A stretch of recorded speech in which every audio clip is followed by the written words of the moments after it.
Basic physics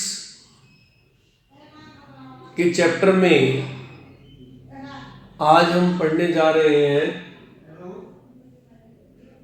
semiconductors, PN junction. P material क्या होता है, एन मटेरियल क्या होता है, पीएन जंक्शन क्या होता है, पीएन जंक्शन का प्रैक्टिकल उपयोग क्या है,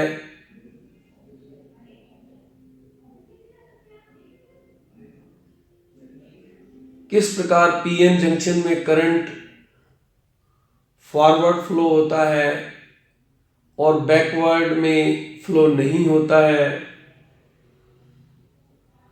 हाफ वेव रेक्टिफायर और फुल वेव रेक्टिफायर, ये आज हम पढ़ेंगे। कैसे पीएन जंक्शन को हम सॉलिड स्टेट डायोड के नाम से भी जानते हैं या सॉलिड स्टेट रेक्टिफायर के नाम से भी जानते हैं।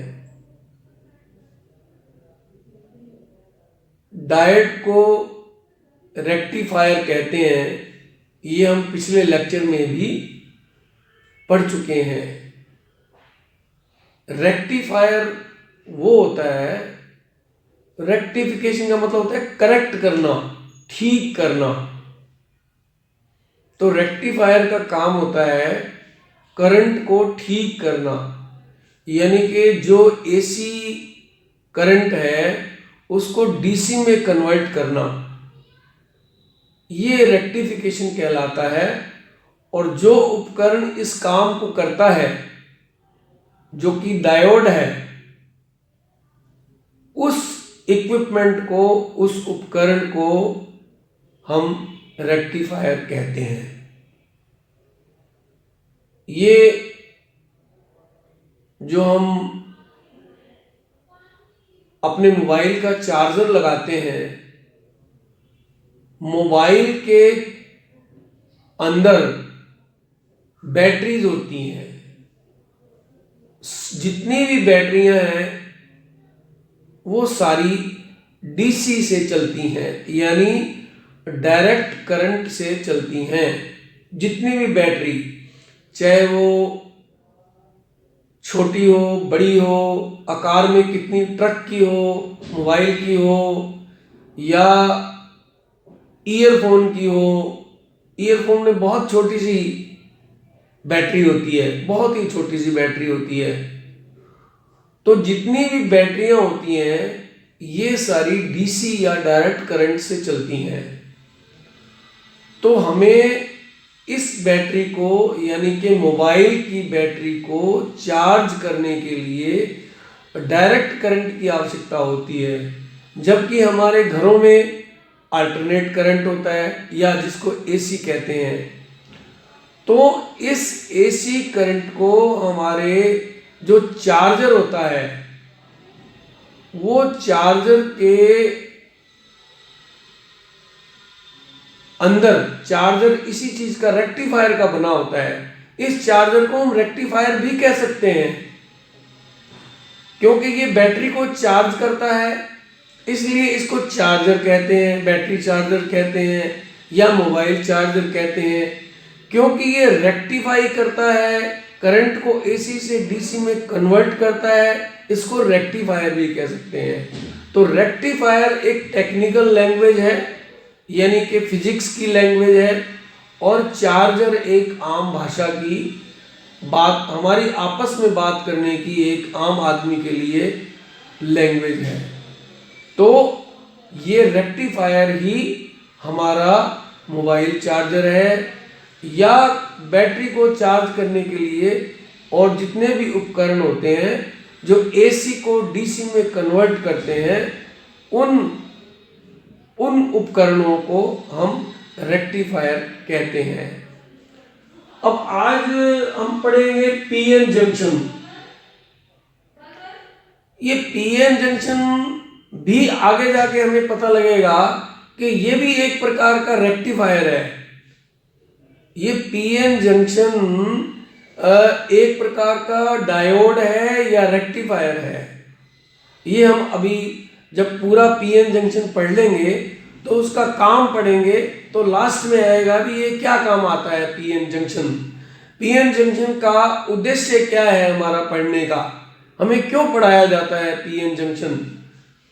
तो सबसे पहले हम जानेंगे, ये हम पहले पढ़ चुके हैं सेमीकंडक्टर्स क्या होते हैं, फिर भी इस चैप्टर को पढ़ने के लिए ये जरूरी है कि हमें सेमीकंडक्टर्स का पता हो, सेमीकंडक्टर क्या होते हैं। सेमीकंडक्टर ऐसे सब्सटेंस होते हैं जिनकी रेजिस्टेंस या कंडक्टेंस कंडक्टर और नॉन कंडक्टर के बीच में होती है। एक तो कंडक्टर है, कल मैंने बताया था कॉपर, वो फुल कंडक्टर है, और माइका है वो फुल नॉन कंडक्टर है। और इन दोनों के बीच में जो आंशिक रूप से कंडक्टर हैं उनकी एग्जांपल है सिलिकॉन और जर्मेनियम। ये सिलिकॉन और जर्मेनियम ये सॉलिड स्टेट डायोड में यूज होते हैं, इसलिए इनको हम यहां पढ़ रहे हैं। ये सिलिकॉन और जर्मेनियम ही मोस्ट कॉमन एलिमेंट्स हैं जो कि डायोड बनाने के काम आते हैं। अभी एक दिन पहले हमने दूसरी तरह की डायोड पढ़ी थी जिसमें एक टंगस्टन का फिलामेंट होता है जिसको गर्म करते हैं, एक एनोड होती है एक कैथोड होती है। एनोड कैथोड के बीच में हम वोल्टेज अप्लाई करते हैं तो इलेक्ट्रॉन्स जो है वो एनोड की तरफ जाते हैं। एक तो वो डायोड पड़ी थी। आज जो ये पढ़ रहे हैं ये पीएन जंक्शन की डायोड है, ये अलग प्रकार की डायोड है। डायोड इसको इसलिए कहते हैं कि इसका काम वही है जो उस डायोड का काम है, इसका डायोड का भी वही काम है। ये क्या करती है, डीसी करंट को एसी करंट को डीसी में कन्वर्ट करती है। वो उसका काम भी वही था, एसी को डीसी में कन्वर्ट करना, इसका काम भी यही है, एसी को डीसी में कन्वर्ट करना। इसलिए उस डायोड को और इस डायोड को रेक्टिफायर कहा जाता है। रेक्टिफायर का मतलब है कि किसी चीज को सही करना, रेक्टिफाई करना मतलब सही करना। यानी हमें एसी करंट नहीं चाहिए, हमारे लिए एसी करंट सही नहीं है, हमें डीसी करंट चाहिए मोबाइल चार्जर के लिए, और एक्सरे ट्यूब में हमें डीसी करंट चाहिए। एक्सरे ट्यूब हम कनेक्शन तो एसी का लेते हैं, एक्सरे जब भी लगाते हैं प्लांट के अंदर, हॉस्पिटल के अंदर जब भी हम एक्सरे लगाएंगे तो कनेक्शन तो हम एसी का लेंगे, लेकिन एसी को पहले कन्वर्ट करेंगे डीसी में, फिर वो विद्युत प्रवाह होगी ट्यूब में से, जो एक्सरे की ट्यूब है। ट्यूब हमेशा डीसी करंट से चलती है। अगर उसमें एसी करंट डायरेक्ट लगा देंगे तो ट्यूब फ्यूज हो जाएगी। तो उसमें जो प्रवाह होता है विद्युत का वो डीसी होता है, डायरेक्ट करंट। डायरेक्ट करंट एक दिशा में ही प्रवाहित होती है, विपरीत दिशा में नहीं जाती। एसी में क्या होता है, एक साइकिल पूरा करने के लिए आधा साइकिल तो फॉरवर्ड जाती है और आधा साइकिल रिवर्स जाती है, आधा साइकिल फॉरवर्ड जाती है, आधा साइकिल रिवर्स जाती है। इसलिए वो फॉरवर्ड और रिवर्स और फॉरवर्ड और रिवर्स इस प्रकार से उसका करंट बहता है। जबकि डायरेक्ट करंट जो होता है वो एक ही दिशा में एक ही फॉरवर्ड जाता रहता है। तो हमें एक्सरे ट्यूब में एक्सरे जनरेट करने के लिए, एक्सरे उत्पन्न करने के लिए DC high voltage DC current की आवश्यकता होती है। तो अब हम पढ़ेंगे सेमीकंडक्टर। मैंने बता दिया क्या होता है, कॉपर और नॉन कंडक्टर, जैसे कांच है और कॉपर है, तांबा है और कांच है। कांच नॉन कंडक्टर है, तांबा फुल कंडक्टर है, माइका भी नॉन कंडक्टर है। ये माइका की शीटें बनी होती हैं जो हमारे स्विच बोर्ड वगैरह लगते हैं, जो बिजली के पंखे बल्ब वगैरह ऑन करते हैं, जो फट्टी सी बनी होती है, ये सारी नॉन कंडक्टर मटेरियल की होती हैं ताकि हमें करंट ना आए उनको छूने पर। तो इन दोनों के बीच में जो मेटल्स हैं जो आंशिक रूप से बिजली के प्रवाह को जाने देती हैं उनको सेमीकंडक्टर कहते हैं।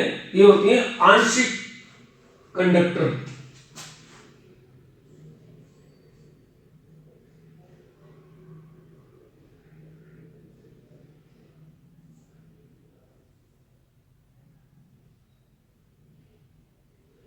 आंशिक, ये होती हैं आंशिक। तो इनको हम ये बताने का ये मतलब है क्योंकि ये जो पीएन जंक्शन है इसके अंदर ये एलिमेंट्स, ये तत्व यूज होते हैं। पीएन जंक्शन के अंदर ये तत्व यूज होते हैं। इन तत्वों की ये पीएन जंक्शन बनता है। अब पीएन जंक्शन कैसे बनता है? एक होता है P type material. P type material positive होता है, एन टाइप मटेरियल नेगेटिव होता है। अब मैं इसको मिटा देता हूं।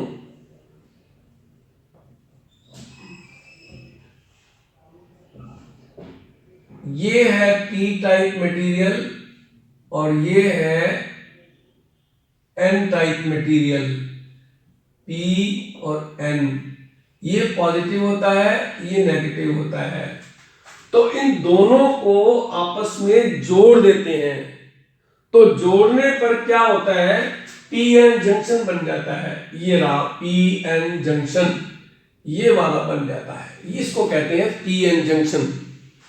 पहले हम पी टाइप मटेरियल बनाते हैं, मैं बताऊंगा कैसे बनाते हैं।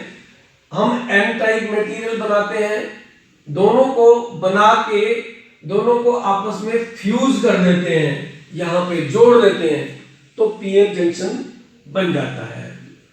अब पीएन जंक्शन कैसे बनता है? पीएन जंक्शन तो बता दिया कि दोनों को पी और एन मटेरियल को जोड़ने से बनता है। अब पी टाइप मटेरियल कैसे बनता है? पी टाइप मटेरियल होता है, वो कैसे बनता है? P-type material is produced when atoms with 3 valence electrons are added to silicon or germanium. अब P-type मटेरियल कैसे बनता है?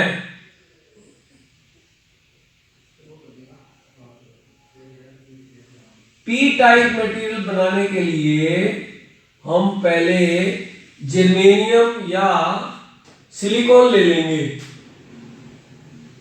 या सिलिकॉन या जर्मेनियम, ये ले लेंगे, ये मटेरियल ले लेंगे। और इसमें 3 वैलेंस इलेक्ट्रॉन एलिमेंट्स इंट्रोड्यूस कराएंगे। 3 वैलेंस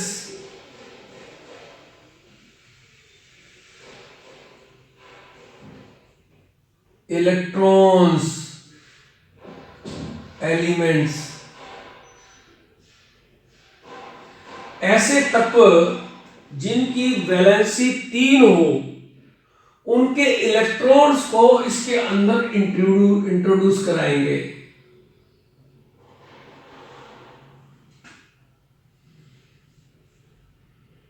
पी टाइप मटेरियल प्राप्त करने के लिए देखिए ये रहा, P type material is produced when atoms with 3 valence electrons are added to silicon or germanium। हमने सिलिकॉन या जर्मेनियम ले लिया और 3 वैलेंस इलेक्ट्रॉन वाले एलिमेंट, इनकी एग्जांपल क्या आएंगे? तीन वैलेंसी इलेक्ट्रॉन्स की एग्जांपल क्या है? ये है बोरोन और गैलियम। ये रहे बोरोन और गैलियम, और इसमें एल्यूमिनियम भी होता है। ये जो 3 वैलेंस इलेक्ट्रॉन एलिमेंट है, ये या तो बोरोन हो सकता है, या गैलियम हो सकता है, या एल्यूमिनियम हो सकता है। ये तीनों की थोड़ी थोड़ी मात्रा, तीनों में से एक की थोड़ी सी मात्रा इस सिलिकॉन या जर्मेनियम की प्लेट में डाल देते हैं। इससे ये material P type material produce होता है। अब एन टाइप मटेरियल बनाने के लिए क्या करना पड़ेगा? एन टाइप मटेरियल प्राप्त करने के लिए हमें सिलिकॉन या जर्मेनियम लेना पड़ेगा। वो ले लिया। इसमें 5 वैलेंसी इलेक्ट्रॉन्स वाले एलिमेंट्स लेंगे हम।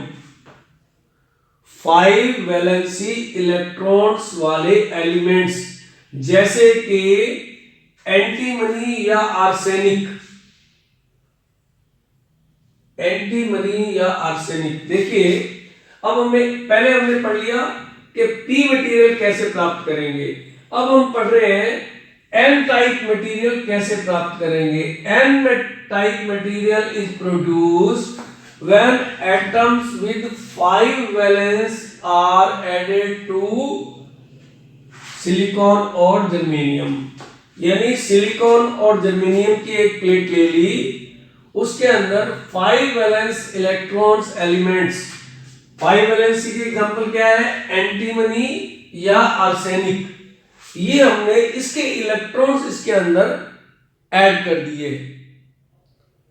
इसके इलेक्ट्रॉन्स ऐड करने से क्या होगा कि इसके अंदर नेगेटिविटी आ जाएगी और ये इलेक्ट्रॉन्स जाने से ये एन टाइप मटेरियल बन जाएगा। तो सबसे पहले हमने देखा सिलिकॉन और जर्मेनियम सेमीकंडक्टर्स है। सेमीकंडक्टर्स को आपस में जोड़ देते हैं तो ये पीएन जंक्शन बन जाता है। अब पी मटेरियल कहां से आया और एन मटेरियल कहां से आया? पी मटेरियल आया, सिलिकॉन या जर्मेनियम की प्लेट ले ली, उसके अंदर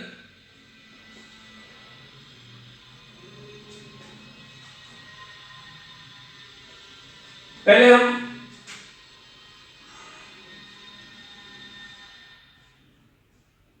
एन टाइप मटेरियल कहां से आया? N type material is produced when atoms with 5 valency are added to silicon और जर्मेनियम। ये सिलिकॉन और जर्मेनियम सेमीकंडक्टर मटेरियल ले लिया, इसके अंदर हमने सिलिकॉन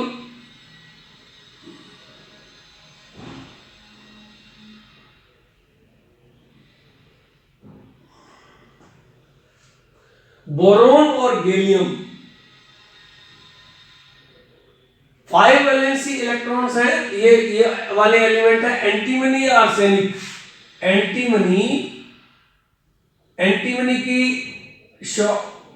फॉर्मूला होता है Sb और आर्सेनिक का होता है As। ये एलिमेंट 5 वैलेंसी इलेक्ट्रॉन एलिमेंट्स हैं। ये क्या है? 5 वैलेंसी इलेक्ट्रॉन एलिमेंट्स। ये हमने सिलिकॉन या जर्मेनियम की प्लेट में डाल दिए तो ये एन टाइप मटेरियल बन गया। और पी टाइप मटेरियल बनाने के लिए क्या करेंगे? पी टाइप मटेरियल बनाने के लिए वही हम जर्मेनियम या सिलिकॉन की प्लेट लेंगे। सिलिकॉन और जर्मेनियम दोनों में से एक, दोनों नहीं, ये एक प्लेट ले ली सिलिकॉन या जर्मेनियम की, इसके अंदर हमने बोरोन या गैलियम, बोरोन की का फार्मूला होता है Br, और गैलियम का होता है Ga। तो इन दोनों में से एक मटेरियल इसके अंदर डाला, तो ये मटेरियल डालने से इसके इलेक्ट्रॉन्स इसके अंदर चले जाते हैं। तो इलेक्ट्रॉन्स जाने से ये पी टाइप मटेरियल बन जाता है। कुल मिला के कहने की बात है, एन टाइप और पी टाइप मटेरियल बनाने के लिए या तो हम सिलिकॉन की प्लेट लेते हैं या जर्मेनियम की प्लेट लेते हैं और उसमें कुछ बाहर के मटेरियल डालते हैं, उसमें 5 वैलेंसी इलेक्ट्रॉन मटेरियल डाल देते हैं या 3 वैलेंसी इलेक्ट्रॉन मटेरियल डाल देते हैं। जब 3 वैलेंसी डालते हैं तो पी टाइप प्रोड्यूस होती है और 5 टाइप डालते हैं तो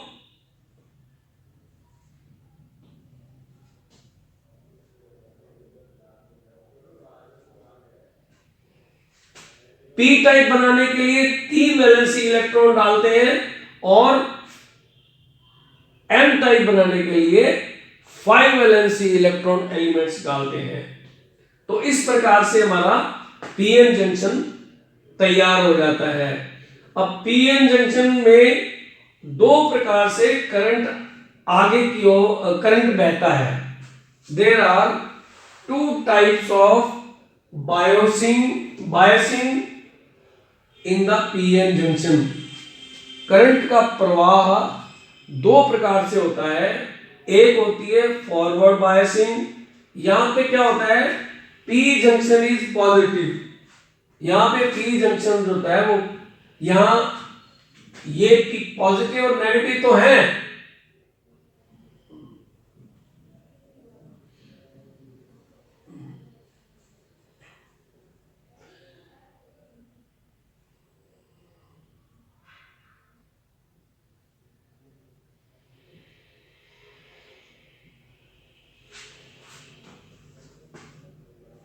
तो क्या होता है पॉजिटिव और नेगेटिव में क्या होता है कि ये हमने पीएन जंक्शन बना लिया, ये हमने पीएन जंक्शन बना लिया, यहां पे इलेक्ट्रॉन्स आ गए, होल्स आ गए, तो इनकी वजह से जब इसको पॉजिटिव से और इसको नेगेटिव से कनेक्ट करेंगे तो करंट फ्लो करेगा आगे की तरफ। और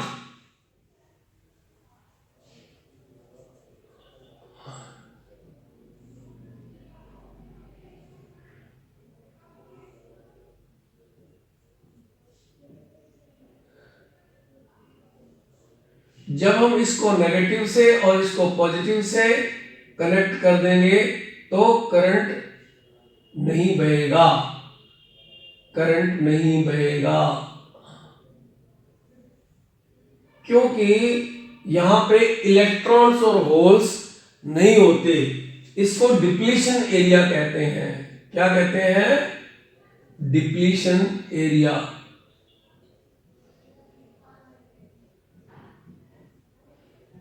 डिप्लीशन एरिया इसलिए कहते हैं यहां से इलेक्ट्रॉन्स और होल्स में वो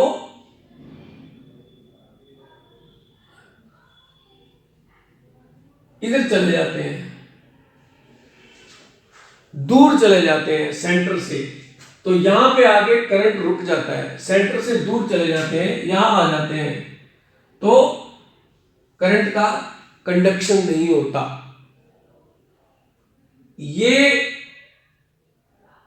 डायोड की यही प्रॉपर्टी होती है कि फॉरवर्ड बायसिंग में तो करंट फ्लो करता है, इसमें करंट फ्लो कर रहा है, लेकिन इसमें करंट फ्लो नहीं करता। यही प्रॉपर्टी को हम डायोड में काम लेते हैं और डायोड की यही प्रॉपर्टी होती है और इसीलिए इसको पीएन जंक्शन को सॉलिड स्टेट डायोड कहा जाता है, क्योंकि ये सॉलिड है, इसके अंदर कोई अलग से एनोड नहीं है, कोई अलग से कैथोड नहीं है, कोई अलग से एलिमेंट नहीं है, कोई वैक्यूम की जरूरत नहीं है।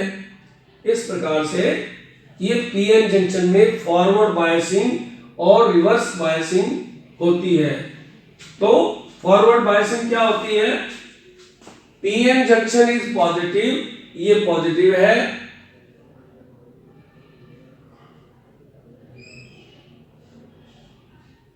the electrons and the holes will flow, therefore electric current start to flow across the junction। यहां पे होल्स और इलेक्ट्रॉन्स हैं, इस कारण ये करंट जो है वो फ्लो करता है। और इसमें होल्स और इलेक्ट्रॉन्स पेरिफेरी की तरफ चले जाते हैं, दूर दूर हो जाते हैं, इसलिए करंट का फ्लो नहीं होता। ये होता इसलिए है कि ये करंट हम यहाँ पे विपरीत दिशा में लगा रहे हैं। यहाँ पॉजिटिव पी टाइप जो मटेरियल है उसकी तरफ नेगेटिव लगा रहे हैं और एन टाइप मटेरियल की तरफ पॉजिटिव लगा रहे हैं। इस प्रकार से ये यहाँ से ये डिप्लीटेड एरिया हो जाता है, उत्पन्न हो जाता है, एक जिसको कहते हैं खाली स्थान बन जाता है। यहाँ पे इलेक्ट्रॉन्स और होल्स नहीं होते, इसलिए करंट का प्रवाह नहीं होता। तो जैसे ही करंट फॉरवर्ड डायरेक्शन में जाती है तो करंट का फ्लो होता है, और जैसे करंट रिवर्स डायरेक्शन में जाती है करंट का फ्लो नहीं होता। यही काम जो है वो डायोड करती है, और इसी काम की उपयोगिता को हम पीएन जंक्शन डायोड में काम में लेते हैं।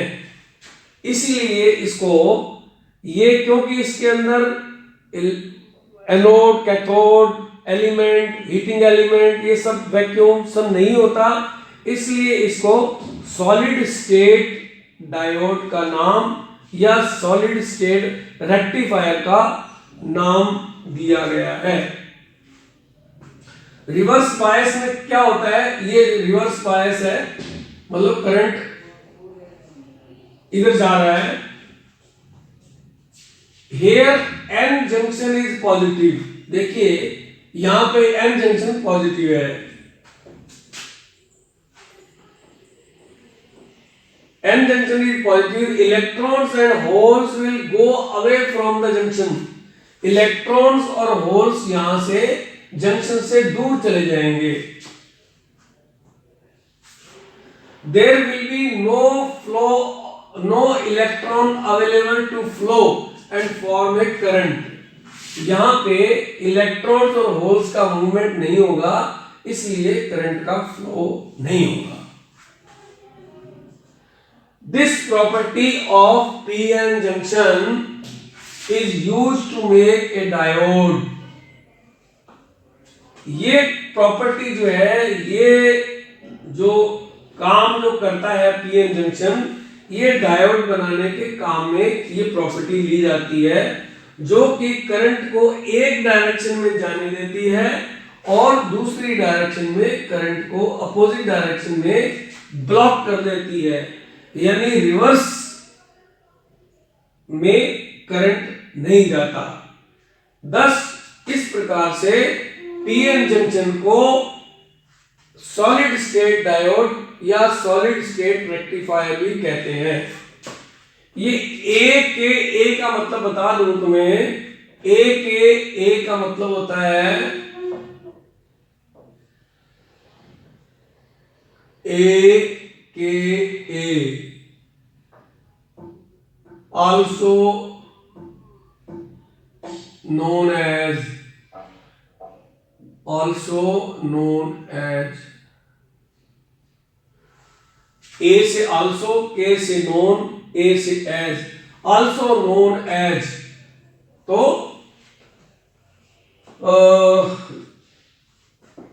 thus इस प्रकार पीएन जंक्शन को सॉलिड स्टेट डायोड या रेक्टिफायर भी कहते हैं। AK is also known as।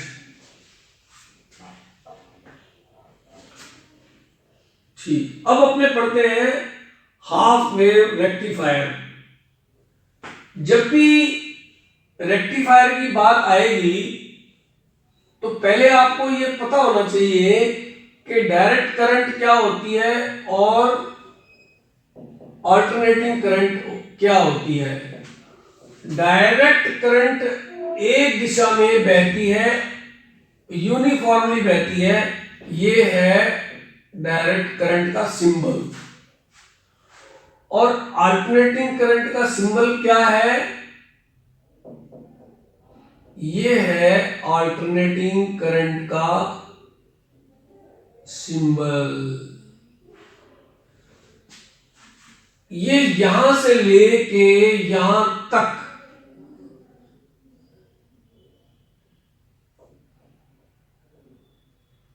एक साइकिल कहलाती है। हाफ साइकिल ऊपर है, हाफ साइकिल नीचे है। इसको क्योंकि ये जैसे ये सेंटर बिंदु है तो एक बार आगे की तरफ जाएगी, एक तरफ बैकवर्ड जाएगी। ये एक्चुअली ये एसी करंट है, लेकिन इसको रिप्रेजेंट इस प्रकार से करते हैं कि एक साइकिल ऊपर की ओर जाती है, एक साइकिल नीचे की ओर, आधी साइकिल ऊपर की ओर जाती है, आधी साइकिल नीचे की ओर जाती है। और यहां ये एक साइकिल पूरी होती है, यहां से लेके यहां तक दूसरी साइकिल पूरी होती है। आधी साइकिल ऊपर जाएगी, आधी साइकिल नीचे आएगी, इस चलती रहेगी। तो वैसे देखने में क्या होता है, डीसी सीधी जाती है, एकदम सीधी जाती है। और एसी में क्या होता है, एक बार इधर जाएगी,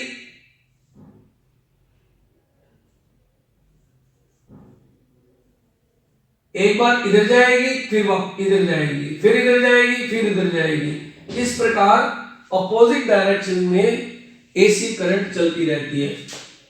हाफ साइकिल ऊपर की, इसको पॉजिटिव डिफ्लेक्शन कहते हैं, इसको नेगेटिव डिफ्लेक्शन कहते हैं। पॉजिटिव डिफ्लेक्शन, नेगेटिव डिफ्लेक्शन, दोनों को मिला के हाफ साइकिल पॉजिटिव का, हाफ नेगेटिव का, दोनों को मिला के कहते हैं एक साइकिल, वन साइकिल। वन, ये साइकिल की वही स्पेलिंग है जो अपनी आम साइकिल होती है, उसको बाई साइकिल कहते हैं। एक्चुअली तो उस अपने जिसको साइकिल कहते हैं उसका नाम होता है बाई साइकिल, यानी दो पहिए। बाई का मतलब दो और साइकिल का मतलब पहिए। बाई साइकिल, वो बाई साइकिल होती है। तो ये एक साइकिल पूरी हो गई। अब डायोड क्या करती है कि इस एक साइकिल को तो अपने में से जाने, हाफ साइकिल जो first half of DC current है, एसी करंट है, ये है एसी करंट। जो फर्स्ट हाफ है एसी का, ये वाला, इसको तो अपने में से जाने देती है और इसको अपने में से नहीं जाने देती। ये हमने अभी अभी पढ़ा है कि ये फॉरवर्ड करंट को तो जाने देती है और रिवर्स करंट को नहीं जाने देती। तो अपने को पिक्चर क्या प्राप्त होगी,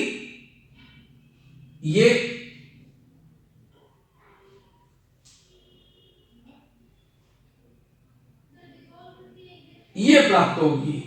ये नीचे वाली जो है ये नहीं हो प्राप्त होगी। क्यों?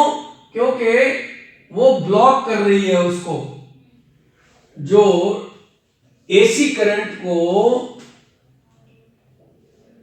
डायोड, जंक्शन डायोड, उसको जब कोई भी डायोड हो उसका काम ही यही है भी फॉरवर्ड बायसिंग को तो अलाउ करती है, ये तो नेगेटिव बायसिंग है, रिवर्स बायसिंग है, इसको अलाउ नहीं करती। तो ये इस तरह से प्राप्त होगा। अब दूसरी साइकिल का भी अपर हाफ ऐसे आ जाएगा, तीसरी साइकिल का अपर हाफ ऐसे आ जाएगा। तो इस प्रकार से ये करंट जो है वो इस तरह से आगे चलती जाएगी। ये डायरेक्ट करंट होगी, लेकिन इसमें इंटरप्शन होगा क्योंकि नीचे वाला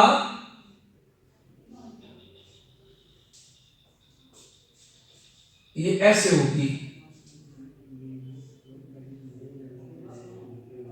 ये वाला पोर्शन हमें प्राप्त नहीं होगा। तो इस प्रकार से ये करंट प्राप्त होगी। बीच बीच में दोबारा बनाता हूं।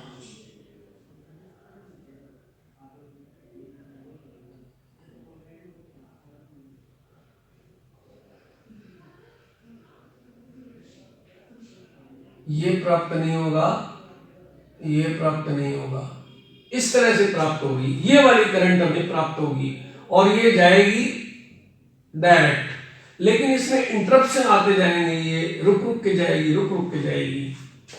अब हमें इसको कहते हैं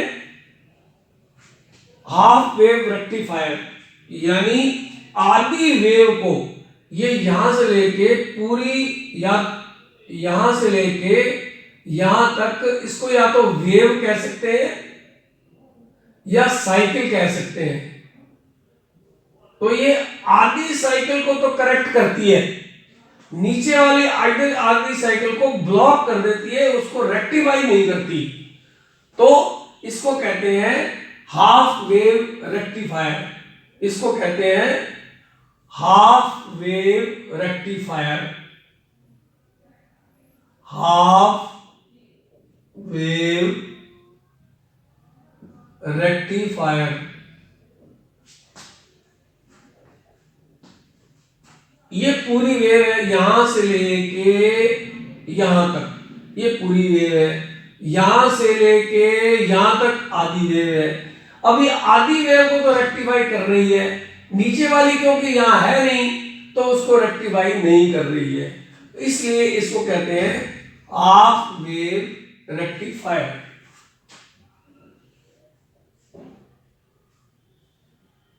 अब सोचने की बात है कि हमने एक यूज करी, हमने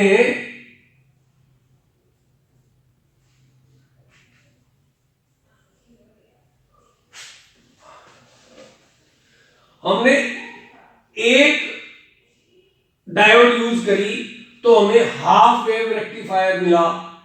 अब हम क्या कर रहे हैं, दो डायोड यूज कर रहे हैं। दो डायोड यूज करने से क्या होगा, हमें फुल वेव रेक्टिफिकेशन मिल जाएगा। तो फुल वेव रेक्टिफिकेशन कैसे मिलेगा, ऐसे मिलेगा।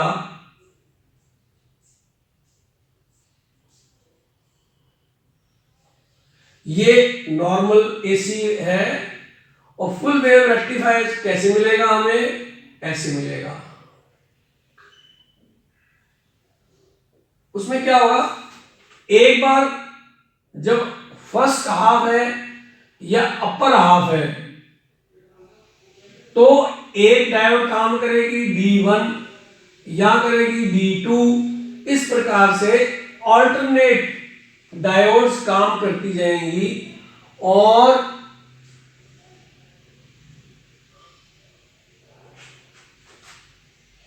यहां पे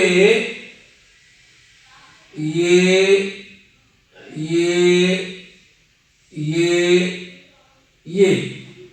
इस प्रकार से हमें ये विदाउट इंटरप्शन डीसी प्राप्त होगी। नीचे वाली को, जो नीचे वाला हाफ है, इसको भी दूसरी डायोड ने रेक्टिफाई कर दिया, उसको भी लगातार एक बार ये एक डायोड काम करेगी, दूसरी बार D1 काम करेगी, फिर D2 करेगी, फिर D1 करेगी, फिर D2 करेगी, इस तरह से अल्टरनेट करती जाएंगी और अल्टरनेट काम करने से अल्टरनेट करंट को डायरेक्ट करंट में कन्वर्ट कर देंगी। देखिए यहां और यहां में फर्क है। ये हाफ वेव रेक्टिफायर में ये फर्क है कि ये यहां पे गैप रह जाता है, ये गैप यहां पे नहीं रहेगा। दो डायोड लगाने से एक डायोड लगाने से एक हाफ को ही ये रेक्टिफाई कर पाती है, दूसरे हाफ जो नीचे वाला हाफ है उसको रेक्टिफाई नहीं कर पाती। और दो डायोड लगा लेंगे तो ये भी नीचे वाला हाफ भी रेक्टिफाई हो जाएगा और ऊपर वाला हाफ भी रेक्टिफाई हो जाएगा। इसको फुल वेव रेक्टिफायर कहते हैं। अब हम देख लेते हैं इसमें क्या लिखा है। Half wave rectifier in first half of AC cycle, anode is positive, so current flows and X-ray is produced। ये मैं बताता हूं अभी क्या। Second half of cycle anode is positive,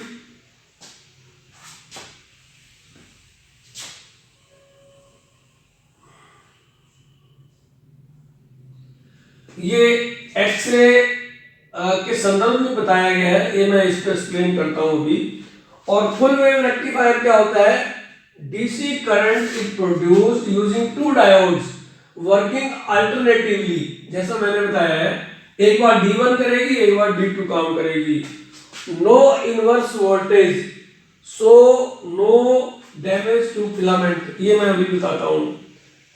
in first half cycle और positive half cycle one diode works, for negative half cycle second diode works.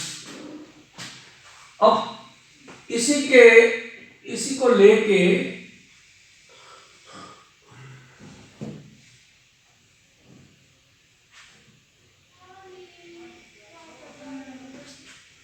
X ray picture tube बनाता हूं मैं। देखिए एक्सरे पिक्चर ट्यूब में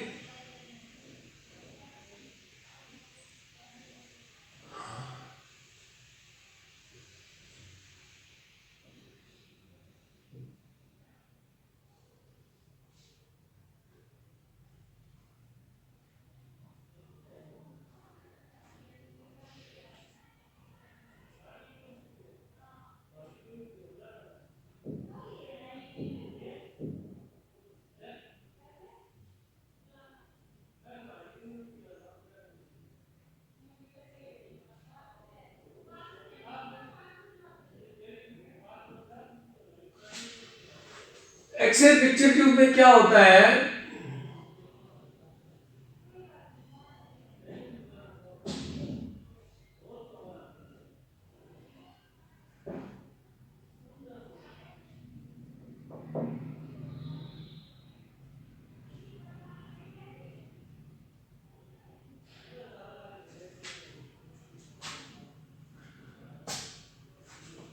एक्सरे पिक्चर ट्यूब के अंदर एक cathode होती है, एक एनोड होती है। कैथोड होती है नेगेटिव और एनोड होती है पॉजिटिव।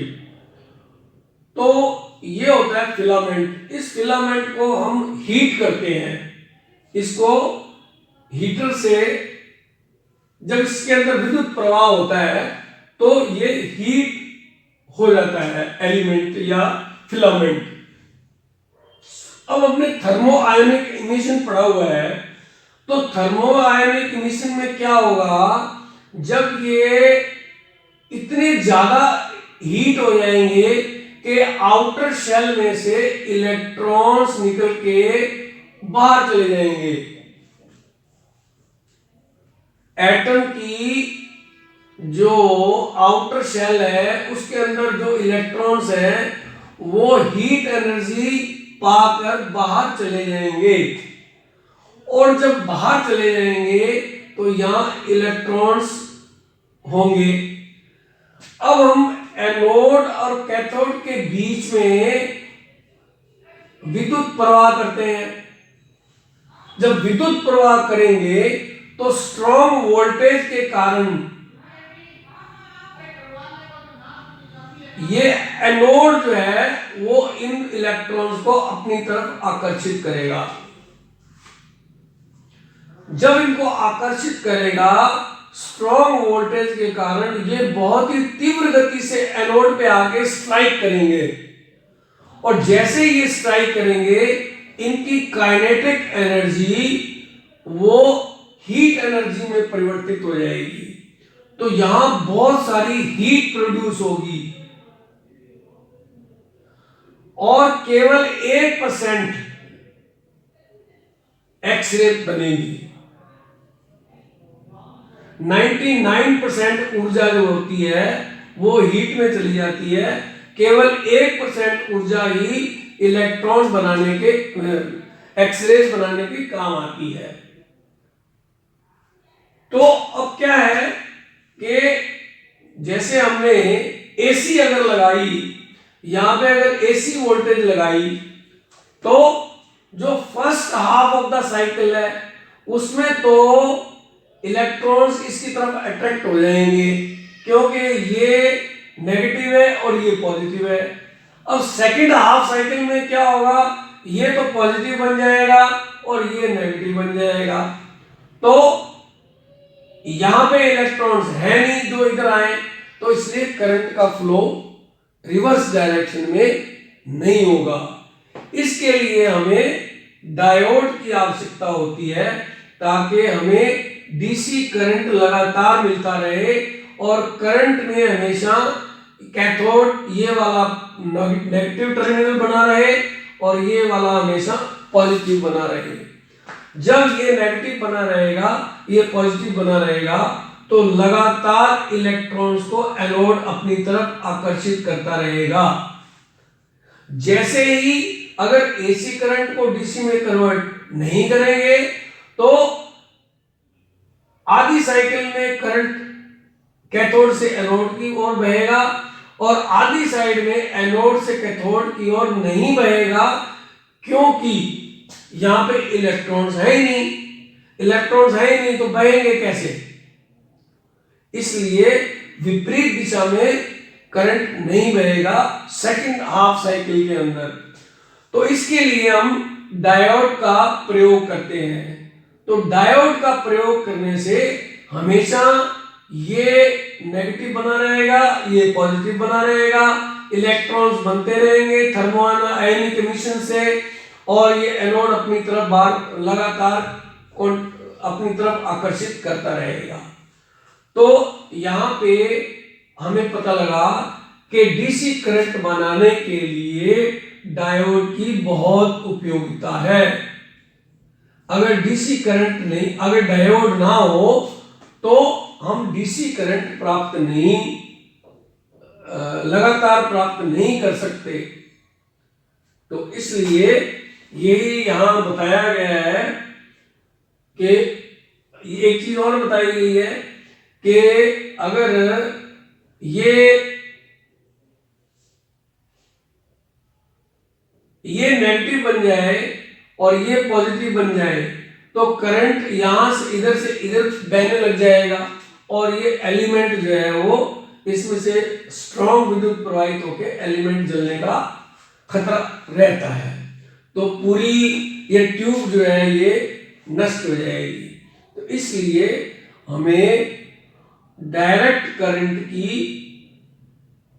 जो एक्सरे ट्यूब है उसके अंदर बहुत ही आवश्यकता होती है।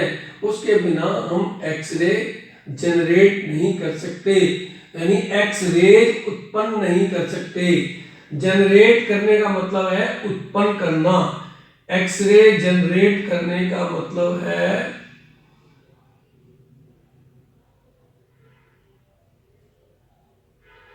एक्सरे उत्पन्न करना, एक्सरे उत्पन्न करना।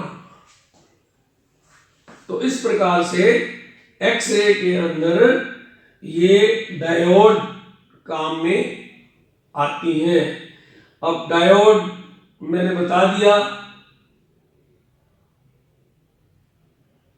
और कल ट्रायोड भी पढ़ा दिया था। ट्रायोड को एम्पलीफायर भी कहते हैं।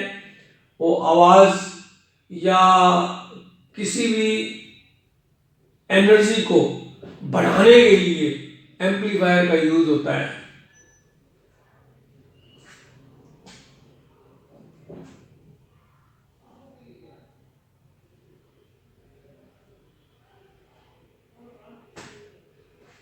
Okay, thank you very much.